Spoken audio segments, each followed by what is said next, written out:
बरसों पहले की बात है। उत्तर भारत के एक घने जंगल के बीचों बीच बसा था रुद्रपुर गांव। यह गांव जितना शांत दिखता था, उतना ही डरावना उसका अतीत था। सूरज ढलते ही यहां के लोग अपने दरवाजे बंद कर लेते, जैसे अंधेरा किसी जिंदा चीज की तरह रेंगता हुआ आता हो। गांव के बाहर एक टूटी फूटी हवेली थी, जिसे लोग रक्त हवेली कहते थे। कोई नहीं जानता था कि उसका असली नाम क्या था, पर एक बात सब जानते थे, उस हवेली में एक खूनी खंजर छिपा हुआ है। कहते हैं यह खंजर साधारण नहीं था।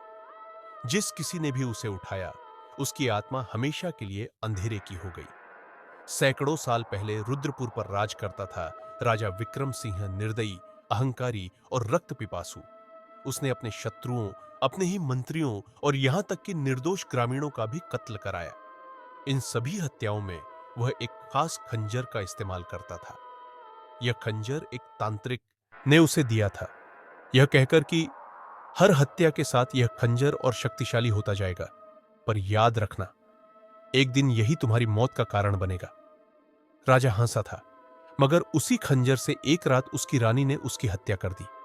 कहते हैं राजा मरते वक्त खंजर से चिपक गया था और उसकी आत्मा उसमें कैद हो गई। उसी रात हवेली में आग लगी, रानी गायब हो गई और खंजर कभी नहीं मिला। आज के समय में रुद्रपुर में आया था आरव, एक युवा पत्रकार। उसे डरावनी जगहों और रहस्यमयी कहानियों पर लेख लिखने का शौक था।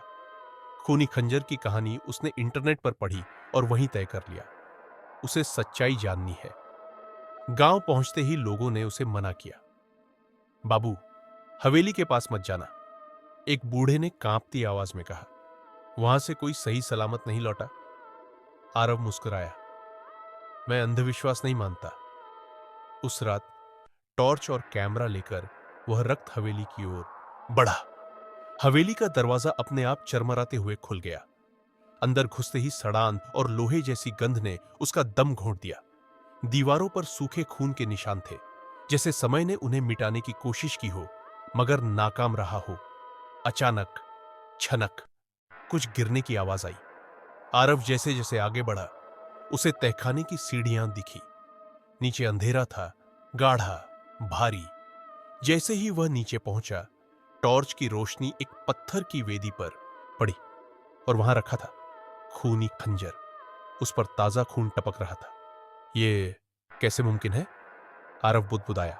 जैसे ही उसने खंजर को छुआ, पूरा तहखाना कांप उठा। कब्जा आरव के कानों में फुसफुसाहट गूंजने लगी। और खून, मुझे और खून चाहिए। उसकी आंखें लाल हो गई, हाथ अपने आप कांपने लगे। अचानक उसे अजीब दृश्य दिखने लगे। कत्ल, चीखें, लाशें। हवेली के बाहर गांव में उसी रात पहली हत्या हुई, फिर दूसरी, फिर तीसरी। हर लाश के पास एक ही निशान, गले पर खंजर का वार। गांव वाले समझ गए, खूनी खंजर लौट आया है।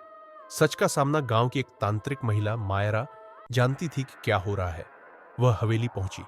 तहखाने में उसने आरव को देखा, आधा इंसान, आधा कुछ और।